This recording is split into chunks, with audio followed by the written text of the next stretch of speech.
GM is the most realistic fantasy football platform in existence. It's a true general manager experience. So I think for many of us, we talk about fantasy football and it's like, what's the fantasy? For me, and I think for a lot of us, the fantasy is to be the general manager of our favorite team. And that's what Ultra GM does. It puts you in the role of the general manager of your favorite team. So you come onto Ultra GM, you choose your team, you acquire that team's roster as of the start of free agency, and then you build that team in your own image. For all of us that have said that we could do the job better than the GM of our team, this is your chance to prove it. So I'll sort of take you through the site a little bit. This is kind of the landing page. It's www.ultragm.com. This is where you'd start off before you have a team, and you'd go in and you can to the sign up page, and then it signs you into this team. This is kind of the control panel for a team. So this is the Baltimore Mavens. And on the control panel, you'll kind of have all of the information about your team that you need at the tips of your fingers. So you've got your team's record, last game, which of course there is none yet, the next matchup, the salary cap position of your team, player updates, including injuries, the bye weeks, any changes to salaries, available players, you've got transactions, trades, free agency, all of that stuff, and then you have your roster here. So you've chosen your team. In this case, we're using this Baltimore-based team. This person has created a team based upon the Ravens, and you can go in and look at my team up here on the right to manage roster, and you'll see the roster of players. Now, it's set up, organized by position, and I can make it a little bigger. It's organized by position, and so you'll see for quarterback, it says 1 max, running backs. Basically, each week you would set as active roughly the number of players that will get significant action during that game. So Lamar Jackson, obviously, you're going to want to set him active on the bench. You're definitely going to want to have, in this case, Derrick Henry is going to be active. Some of the other players you may or may not. You know, if you're Baltimore and you've got your running back, Keaton Mitchell seems like a good guy to get some action, and you probably, as your third running back, may want Justice Hill. So you'll set those players as active each week. You have up to 3 running backs, 5 receivers, 2 tight ends, 7 offensive linemen, 12 front 7 defenders, 7 secondary players, etc. And that's how you would set your roster each week. Now, before you get to setting your roster, you've got the draft. So the draft is at my league, and you'd go into the draft. Now, this team has already conducted its draft, and you can see here, there's the scroll at the top that indicates which team is drafting. Here in the player list area, you have the list of players, and once a player has been drafted, they're crossed out. So as you scroll down, you eventually get to, or would normally eventually get to the players that are in blue, that are not crossed out, that would still be available to draft. Obviously not a lot of availability here since this draft has been completed. You have a queue. So the queue is how you would set your draft board, essentially. So from the player list that we were just at, let's say you want to take Nazir Stackhouse, you add him to the queue, and we're going to also add Easton Kitty to the queue. You can then go to the queue and you can move your players up and down the draft board.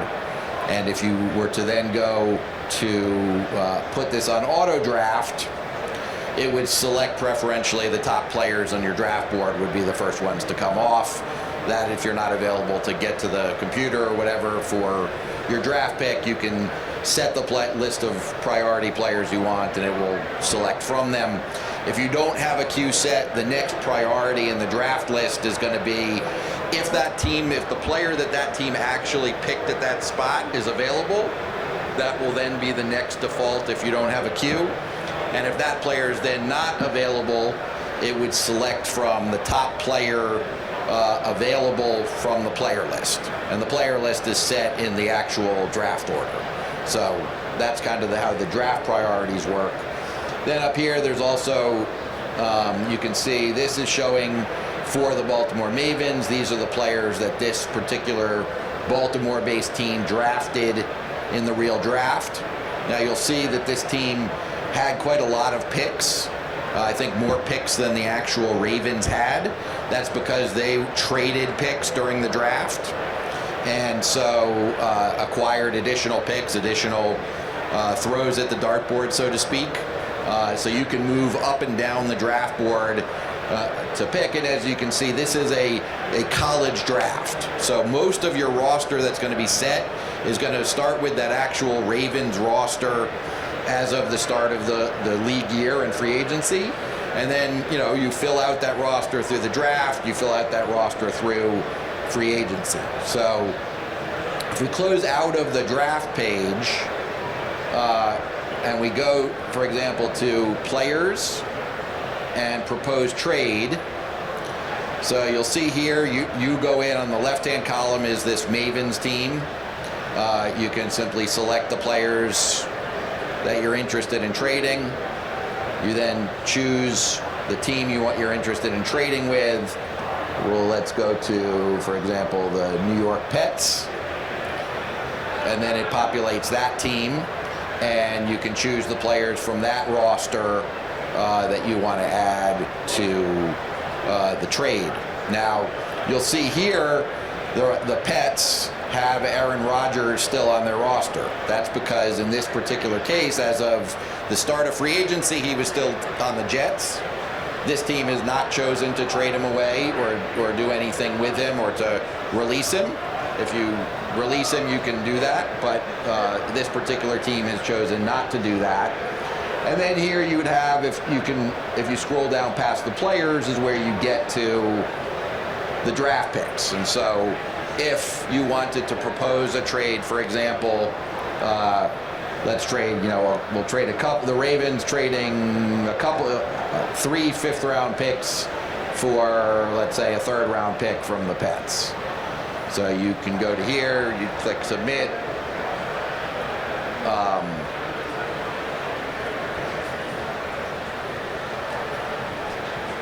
And then it shows that the trade's been successfully processed.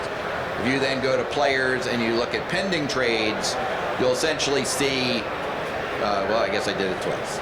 So you'll essentially see the trade that's been proposed. So here we'll revoke one of these. But you'll see that the players your team is getting are the ones that are in green. The players your team is sending away are the ones that are in red or pink. And then you would have an option, if we were on the Pets page, to either accept the trade, reject it, or make a counteroffer. So we'll just, for now, revoke this trade. Then also at the Players tab is also where you would look for free agents. So you have a toggle here that's between all players, available players, and practice squad players. Available players are the players that are available to be signed as free agents or through waivers. And so there are different tabs for different positions. And if you're, for example, interested in looking at a particular player, you can click, there's the salary impact, and it will basically tell you what the salary cap impact will be of adding that particular player. Some other functionality, the practice squad. So this league, practice squads don't get set until final rosters are set and teams allocate to the practice squad. So currently there's nothing in the practice squad tab, but if you were to go to that, you would see a similar kind of menu that shows practice squad players. And practice squad players can be poached from other teams. So those are players that are on some team's practice squad. If you're interested in claiming them, you can grab that player and If you then put them on your practice squad, they can get claimed by someone else. So you can steal players from other teams. If you want to protect that player so that they're not able to be stolen or poached, you'd have to put them on your active roster and not on the practice squad.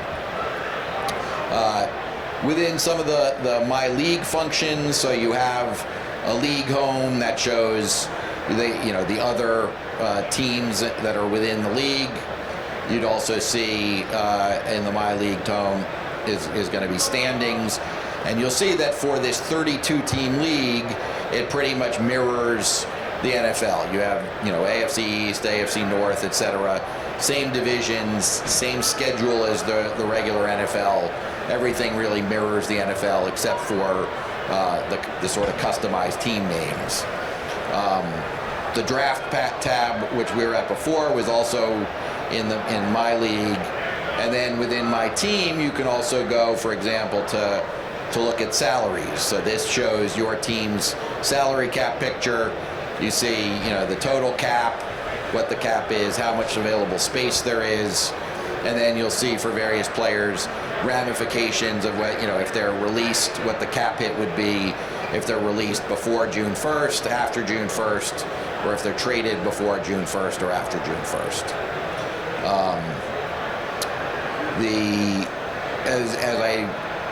So you'll see here that this is in Public 32 number 1. That's the 32-team league. There's also a toggle here where you can go to the Public Baltimore League.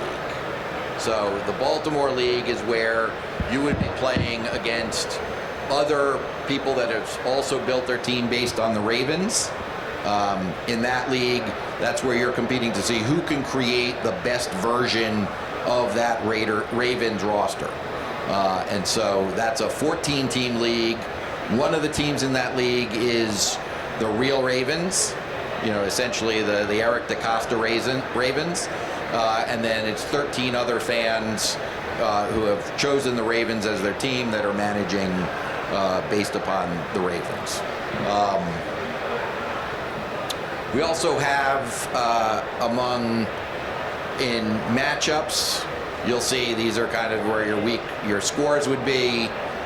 So you have first week is going to be Dallas, Philadelphia, Kansas City, Los Angeles, just like the NFL.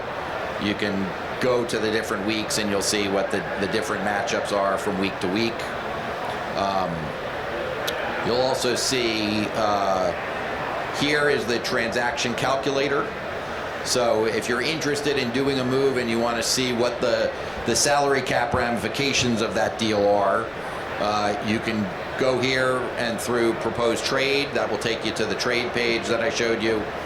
Add a player takes you to the available players, the free agency essentially, and then there's release a player. So let's say you want to take a look at release a player. This is a player you've got on your roster, and you'll see for each player there's a more actions option.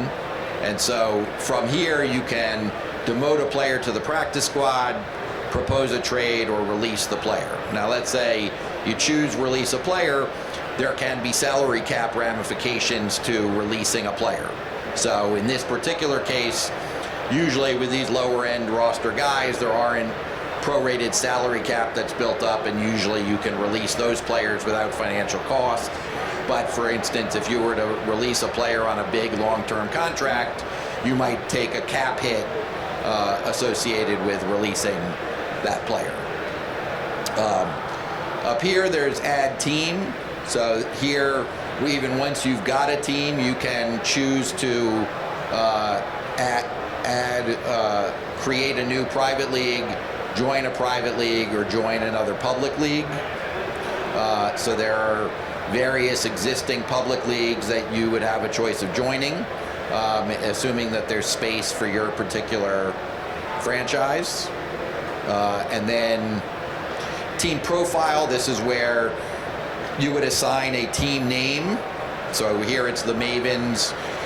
It's important to have that team name because remember, in your team-specific league, everyone's going to be Baltimore. So in order to distinguish the teams, you want to have different team names there. And then, of course, you can also upload your own customized logo for the team that you've chosen.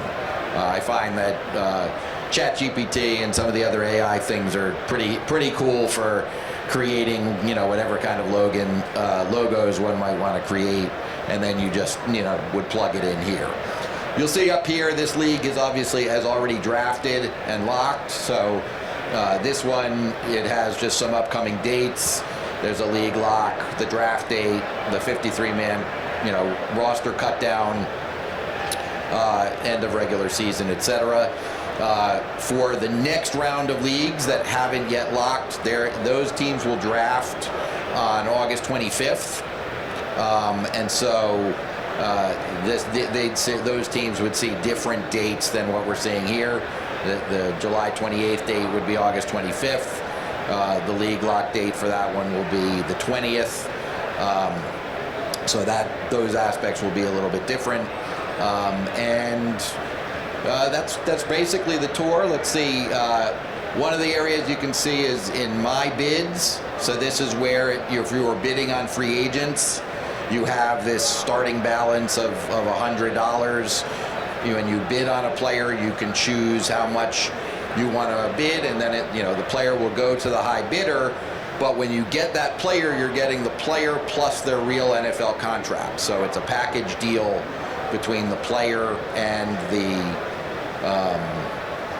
there's also a trading block if you want to identify players that you're interested in trading without a specific offer.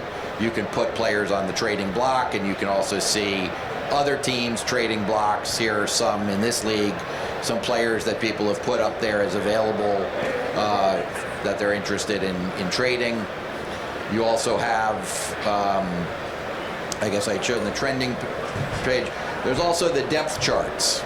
So here, these connect up to the actual NFL team. So this comes in handy. Let's say you're the Ravens, and your Ravens roster kind of backwards and forwards, but you end up having on your roster a guy who's a depth guy, maybe a linebacker, and so you look at, if we go into, for example, the Bills roster here. Let's say you've got on your team Jimmy Ciarlo, and you see, okay, he's the number 3 strong side linebacker. That kind of gives you a sense of how likely is this guy to play or play meaningful minutes. How likely is it for this guy to contribute meaningfully to scoring? And so it's just a way of keeping track of some of the players towards the bottom of your roster that you don't know as well, to get a sense for where do they fit within the scheme for the other team. And so that's pretty much the tour. Any questions from anybody? From the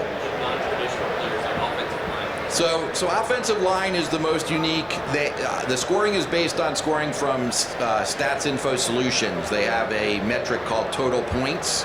We use the blocking points. So they basically take the EPA of every play, they break it down, the credit and blame among the players who are on the field, and that includes offensive linemen. And so they allocate points over the course of the seasons, and that's how for offensive linemen. For defensive players, it's a fairly sophisticated multi-part thing. It takes into account sacks, hurries, quarterback hits, forced fumbles, passes defensed. Almost every metric of significance on defense gets fit in. And then for certain positions, there's also a component that comes from that SIS metric. So that's used as kind of a supplement. So where you have like a nose tackle who does a great job of clogging the line and eating up blockers, but he's not going to be a guy who's really going to generate a lot of box score stats, but he might generate a lot of run defense points within the SIS system. And so the true value of that player can be represented even though he's not a guy who's going to get a lot of sacks or a lot of tackles. On offense, the scoring are relatively simple, but they include both a production component and an efficiency component. So For passing, it's basically a function of passer rating and passer yards per game. So passing yards per game is kind of like the bulk production. Passer rating is kind of the efficiency component. For running backs, it's rushing yards per game and rushing yards per carry. So whereas in regular fantasy football, you know, if a guy gets 130 yards but takes 44 carries to do it, it's still a pretty solid, you know, fantasy game for you. Here, if that player, you know, if you're only getting 3 yards per carry or whatever it is, you know, that's going to hurt that player's production. And the guy who gets 6 yards a carry on 11 carries may only have 66 yards, but that's a more productive player within the Ultra GM scoring system. So, and it,